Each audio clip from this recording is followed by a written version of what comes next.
우리를 기도의 자리로 불러주셨습니다. 또 우리 다 같이 찬송가 357장 우리 같이 하시겠습니다.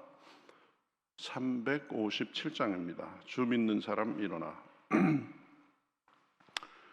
357장 우리 같이 찬송하시겠습니다. 357장입니다. 주 믿는 사람 일어나 다 힘을 합하여 이 세상 모든 마귀를 다 쳐서 멸하세. 저 앞에 오는 적군을 다 싸워 이겨라. 주 예수 믿는 힘으로 온 세상 이기네. 믿음이 이기네. 믿음이 이기네. 주 예수를 믿음이 온 세상 이기네. 온 인류 마귀 괴휼로 큰 죄에 빠지니 진리로 띠를 띠고서 늘 기도 드리세. 참 믿고 의지하면서 겁없이 나갈 때 주 예수 믿는 힘으로 온 세상 이기네. 믿음이 이기네. 믿음이 이기네. 주 예수를 믿음이 온 세상 이기네. 끝까지 이긴 자에게 흰 옷을 입히고 또 영생 복을 주시니 참 기쁜 일일세. 이 어두운 세상 지나서 저 천성 가도록 주 예수 믿는 힘으로 온 세상 이기네. 믿음이 이기네. 믿음이 이기네. 주 예수를 믿음이 온 세상 이기네. 아멘. 성경 말씀 하박국 2장 1절부터 4절까지 보겠습니다. 하박국 2장 1절부터 4절입니다. 구약 성경 1303면 정도에 있습니다. 하박국 2장 1절부터 4절. 구약 성경 1303면 정도에 있습니다. 자, 저와 여러분이 한 절씩 교독하겠습니다. 내가 내 파수하는 곳에 서며 성루에 서리라. 그가 내게 무엇이라 말씀하실는지 기다리고 바라보며 나의 질문에 대하여 어떻게 대답하실는지 보리라 하였더니 여호와께서 내게 대답하여 이르시되 너는 이 묵시를 기록하여 판에 명백히 새기되 달려가면서도 읽을 수 있게 하라. 이 묵시는 정한 때가 있나니 그 종말이 속히 이르겠고 결코 거짓되지 아니하리라. 비록 더딜지라도 기다리라. 지체되지 않고 반드시 응하리라. 보라, 그의 마음은 교만하며 그 속에서 정직하지 못하나 의인은 그의 믿음으로 말미암아 살리라. 아멘. 네. 자, 우리가 하박국서를 어제부터 보고 있는데요. 하박국서는 하박국이 하나님께 질문하고 또 하나님이 대답하고 그런 두 번의 그런 형식이 1장, 2장에서 이어진다고 했습니다. 그래서 어제는 이 악에는 심판이 있다라는 것을 살펴보았습니다. 악을 행하고 죄를 행하고 얼렁뚱땅 넘어갈 수 있겠지, 이렇게 생각하면 안 된다고 했습니다. 이스라엘의 죄에 대해서 바벨론을 통해서 하나님께서 심판하시지만, 그렇다고 바벨론, 이스라엘보다 더 악한 바벨론을 죄 없다 아니하리라, 그렇게 하겠다고 하셨죠. 바벨론도 자기의 포악함과 죄에 대해서 심판받는 것입니다. 그러니까 죄를 그저 아무렇지도 않게 여기고 죄를 짓고도 대충 넘어갈 수 있겠지, 이렇게 생각하면 안 된다고 했습니다. 자신의 죄를 인정하고 그리스도의 보혈로 씻음 받아야 된다고 했습니다. 자, 하박국의 두 번째 질문이 이제 1장 12절부터 17절에 이렇게 제기됐습니다. 왜 의인이 범죄할 때 징계하시되 왜 그보다 더 악한 자를 통해서 징계하십니까? 의인이 잘못했으면 그보다 좀 나은 그런 존재를 통해서 해야지 왜 그보다 더 못한 사람을 통해서 징계를 하십니까? 왜 바벨론이 이스라엘을 그렇게 괴롭히게 하십니까? 이거죠. 그러니까 하나님께서 이 답을 하십니다. 바벨론이 이 죄가 없다고 여김받지 않고 그들도 심판받을 것이니까 의인은 오직 믿음으로 살아라, 이렇게 말씀합니다. 오늘 우리가 다룰 내용이 그런 것입니다. 바벨론도 심판받을 테니 의인은 믿음으로 살아라. 12절에 이렇게 하죠. 선지자가 이르되 여호와 나의 하나님, 나의 거룩한 이시여, 주께서는 만세 전부터 계시지 아니하시니까 우리가 사망에 이르지 아니하리이다. 지금 이 말씀은 이스라엘에게 심판이 예고된 그런 상태에서 이 하박국이 하나님께 말씀하는 것입니다. 우리는 만세 전부터 계신 전능하신 하나님의 백성이니까 사망에 이르지 않을 것입니다 라는 고백이죠. 이 중요한 믿음의 고백입니다. 심판과 고난 중에도 하나님의 백성으로서 믿음이 있어야 됩니다. 주님의 백성이기에 주님께서 죽음에 이르기까지는 하지 않으실 것이다 라는 믿음의 고백입니다. 하나님께서는 자기 백성들이 곁길로 가면 징계하시되 그 심판 중에도 긍휼을 잃지 않으시리라는 그런 고백이죠. 그런데 더 중요한 것은 사실은 형식보다 내용입니다. 하나님의 백성이라는 형식보다 백성다운 모습이 그 삶의 내용으로 있어야 됐는데 그게 없었습니다. 그래서 이스라엘도 결국 이 껍데기만 남았다. 그래서 지금 심판을 받게 되는 거죠. 그런 중에도 이 하박국은 하나님의 긍휼을 바라는 마음이 있습니다. 그렇죠? 우리가 사망에 이르지 아니하리이다. 그런데 그러한 긍휼을 바라는 마음도 사실은 그저 희미할 뿐입니다. 자신이 없습니다. 왜?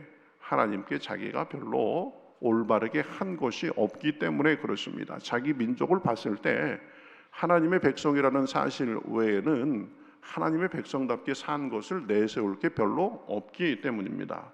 어쨌든 지금 하박국은 환난 중에도 소망을 잃지 않는 그 믿음의 모습을 보여줍니다. 우리도 그래야 됩니다. 하나님의 징계와 진노는 그 멸절이 아니라 잘못된 것을 바로 잡는 것에 목적이 있다고 했습니다. 그러니 환난 중에도 고난 중에도 믿음과 소망을 잃지 않아야 됩니다. 지금 하박국의 기도의 첫 부분이 바로 그런 것을 얘기하는 것입니다. 자, 이제 하박국의 기도는 계속됩니다. 우리가 하나님의 백성이고 우리가 사망까지 이르진 않을 건데 이렇게 말하죠. 여호와여, 주께서 심판하기 위하여 그들을 두셨나이다. 반석이시여, 주께서 경계하기 위하여 그들을 세우셨나이다. 이게 뭐냐면, 주여, 우리는 하나님의 백성인데 우리를 심판하고자 악인들을 동원하심이 웬일입니까?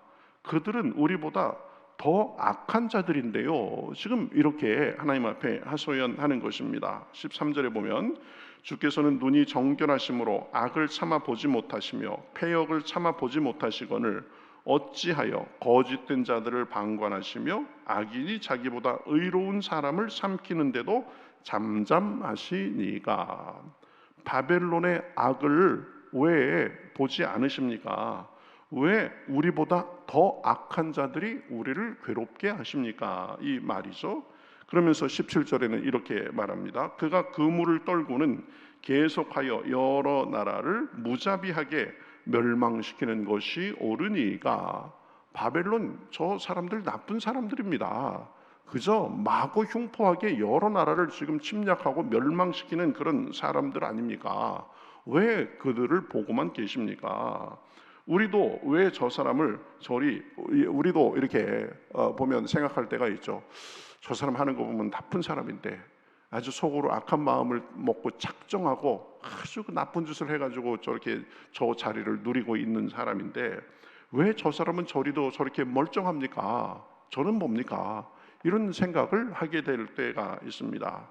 하나님께서 그것에 대해서 응답하십니다. 다 바벨론도 멸망의 때가 있다는 것입니다. 악인은 멸망의 때가 있다는 것입니다. 2절에 그래서 2장 2절에 이렇게 말씀하죠. 여호와께서 내게 대답하여 이르시되 묵시를 기록하라. 너는 이 묵시를 기록하여 판에 명백히 새기되 달려가면서도 읽을 수 있게 하라. 반드시 응하리라. 하나님이 주시는 말씀을 기록하라는 말이죠. 달리면서도 읽을 수 있도록 아주 분명하게, 아주 큼직하게 기록하라는 말씀입니다. 왜 그렇습니까? 반드시 이루어질 것이기 때문입니다. 자, 내가 너에게 그 악인에 대해서 반드시 이루어질 것에 대해서 말할 테니까 달려가면서도 읽을 수 있도록 기록하라는 말씀입니다. 3절, 이 묵시는 정한 때가 있나니 그 종말이 속히 이르겠고 결코 거짓되지 아니하리라. 비록 더딜지라도 기다리라. 지체되지 않고 반드시 응하리라. 내가 너에게 하는 말씀, 하나님의 모든 말씀은 이루어질 때가 있으리라는 것입니다.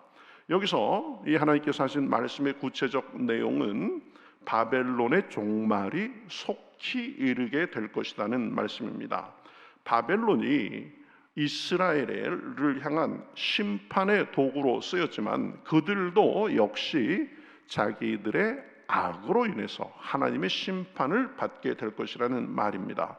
혹시 바로 이루어지지 않고 지체되는 것 같아 보여도 반드시 응하리라고 말씀하시는 것입니다. 그러니까 이것을 꼭 적어놓고 분명하게 달려가면서도 볼 수 있도록 적어놓고 그것이 이루어지는지 이루어지지 않는지 보라는 말씀입니다.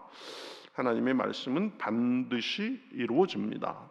지체되는 것 같아 보여도 하나님이 정하신 때에 반드시 이루어지게 되어 있습니다. 바벨론은 하나님께서 반드시 이루어지리라고 말씀하신 대로 하나님께서 하박국에게 말씀하신 지 불과 몇십 년 만에 기원종 539년 페르시아의 고레스 왕에 의해서 힘없이 무너졌습니다. 고레스가 이 바벨론의 수도를 공략하자 저항 한번 제대로 해보지 못하고 힘없이 무너졌습니다. 그러니까 하나님의 말씀대로 악한 바벨론도 심판을 받은 것입니다. 자, 그래가면서 이제 악인은 교만하게 살고 자기 마음대로 살고 잘 사는 것 같지만 너희는 그것에 영향받지 말고 믿음으로 살아라 라고 말씀하죠. 4절, 보라 그의 마음은 교만하며 그 속에서 정직하지 못하나 의인은 그의 믿음으로 말미암아 살리라. 이것이 이 하박국서의 주제가 됩니다. 악인들은 교만하고 정직한 모습으로 잘 사는 것 같지만 그들은 하나님의 심판을 피할 수가 없다는 것입니다.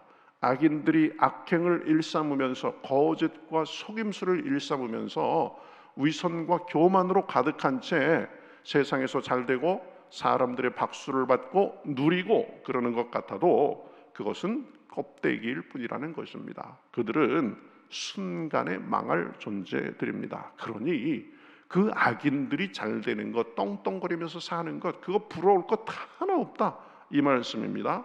시편 37편 9절에서 10절 이렇게 말씀합니다. 진실로 악을 행하는 자들은 끊어질 것이나 여호와를 소망하는 자들은 땅을 차지하리로다. 잠시 후에는 악인이 없어지리니 내가 그곳을 자세히 살필지라도 없으리라. 악인들이 판치면서 천년만년 살 것 같이 그렇게 하지만 잠시 후 눈 깜짝할 사이에 그들은 사라져서 찾아봐도 없게 될 것이다 라고 말씀합니다. 잠언 24장 20절 대저 행악자는 장래가 없겠고 악인의 등불은 꺼지리라. 내가 악을 행하면서 뻔뻔하게 고개를 들고 내가 이렇게 살아도 나를 건드릴 자가 누구야? 그러는 사람들 그거 한 방에 날아간다, 이 말입니다. 시편 73편 18절에서 19절 주께서 참으로 그들을 미끄러운 곳에 두시며 파멸에 던지시니 그들이 어찌하여 그리 갑자기 황폐되었는가. 놀랄 정도로 그들은 전멸하였나이다. 세력을 만들고 자기 편이 서로 감싸주고 도와주고 그래가면서 아무도 건드리지 못할 것 같지만 그들은 미끄러운 곳에 있는 자들입니다. 하나님께서 결국은 파멸에 던질 자들입니다. 갑자기 황폐되고 전멸할 그런 사람들입니다. 그러니 악인이 잘 되는 것, 이것 가지고 믿는 사람들이 상처받거나 부러워하거나 한탄할 필요가 없다는 것입니다. 여러분, 히틀러가 역사상 가장 세계적으로 문제를 일으킨 사람입니다. 독일군의 그 용맹함과 정교함으로 유럽을 순식간에 석권하다시피 하고 그랬습니다. 이 히틀러 결국 최후에 어땠습니까? 결국은 베를린의 지하 벙커에서 이제 연합군의 포성이 다가오는 소리를 들으면서 자기 연인과 함께 권총 자살로 끝났습니다. 스탈린 참 소련에서 대단한 그런 사람이었죠. 수천만 명을 강제 이주시키고 수천만 명의 목숨을 앗아간 그런 사람이었습니다. 자기 간부들하고 밤새도록 술 파티를 하고 자다가 이 침대에서 떨어져 죽었습니다. 침대에서 떨어져 죽는데 밖에 경비병이 쿵 하고 소리가 났는데 들어가 보지도 못했습니다. 왜냐하면 명령을 내려놨기 때문입니다. 내가 들어오라고 하기 전에는 안에서 무슨 일이 있더라도 들어오지 마라. 그래가지고 저녁 때까지 기다렸다가도 소리가 안 나서 그때서야 가서 보니까 이미 죽은 지 오래된 그런 사람이 됐습니다. 루마니아의 유명한 독재자가 있죠. 차우체스크라고, 아주 대단한 그런 사람이었습니다. 철권 통치로 20년 이상 해먹은 사람입니다. 누구도 건드리지 못할 것 같았습니다. 그러나 루마니아에서 민중혁명이 일어나서 12월에 민중혁명이 시작돼서 12월 25일에 재판 결과 부부가 처형됐습니다. 파나마의 유명한 독재자 노리에가라고 있습니다. 겉으로는 대통령의 얼굴을 하고 뒤로는 수많은 마약 상인들과 거래를 하면서 나라를 마약 천국으로 만들었습니다. 그래서 그것을 보다 못한 그것에 영향을 받은 미국이 침공해가지고 노리에가를 건져해서 끌어냈습니다. 그래서 감옥에 몇십 년 있다가 암으로 죽었습니다. 사담 후세인, 이라크의 철권 통치자, 왕조를 세웠던 사람, 미국의 공격에 의해서 지하 토굴에 숨어 있다가 쓸쓸하게 형장의 이슬로 사라졌습니다. 리비아의 까다피, 대단한 사람이었죠. 그 사람도 민중 봉기가 일어나서 이제 숨어 있다가 잡혀 나오면서 길거리로 질질 끌려 나오면서 Don't shoot, 쏘지 마 그러다가 그 소리 한 서너 번 하고 나서 뒤에서 사람이 총으로 쏴가지고 길에서 총에 맞아 죽었습니다. 여러분, 김씨 부자 김일성 갑자기 죽었습니다. 김영삼 대통령하고 회담 잡아놓고 김정일 별로 오래 살지 못하고 죽었습니다. 다 그렇게 비참하게 죽은 것입니다. 그런데 더 큰 문제가 무엇입니까?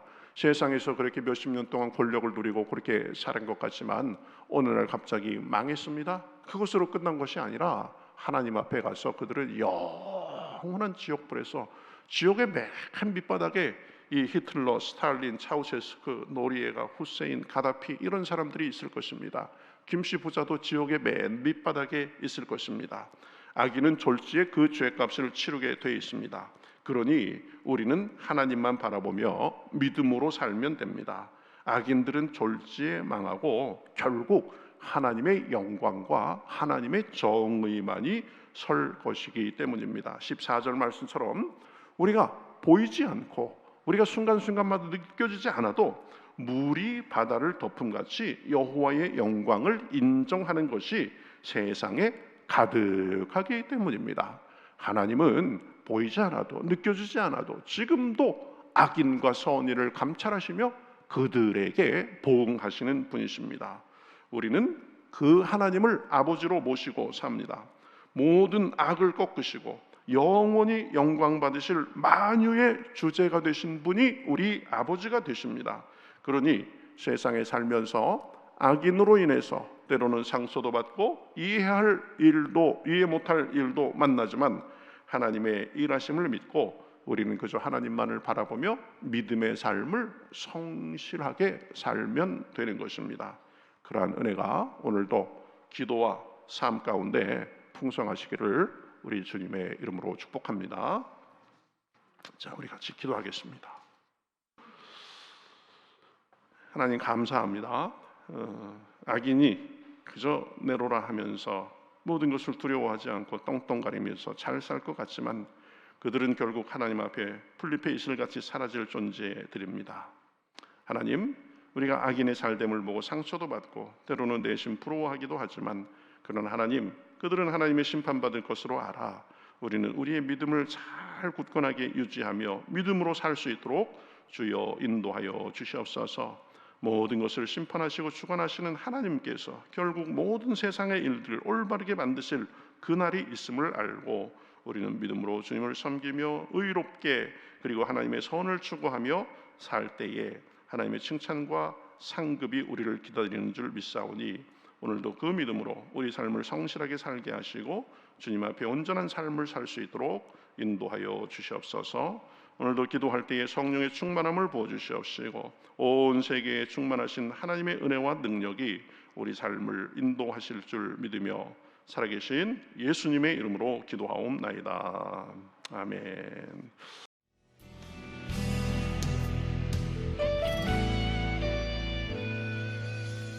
주님 말씀하시면 내가 나가리다.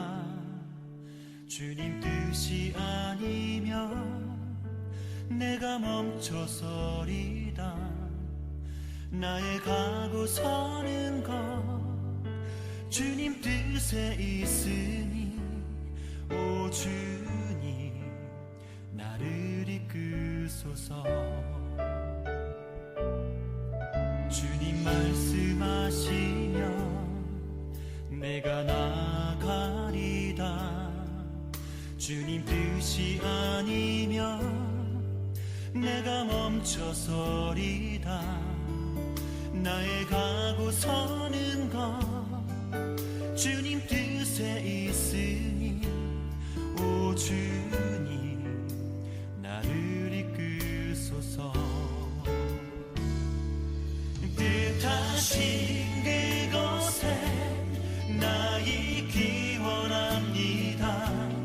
이끄시는 대로 순종하며 살리니 연약한 내 영혼 통하여 일하소서.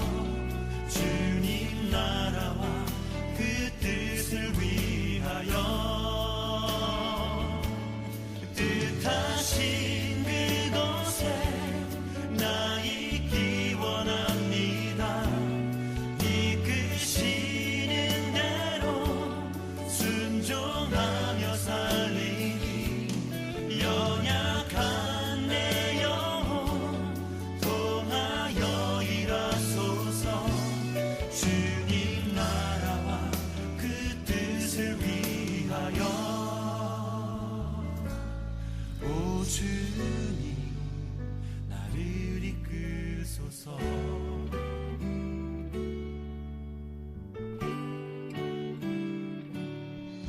주님 말씀하시면 내가 나가리다. 주님 뜻이 아니면 내가 멈춰서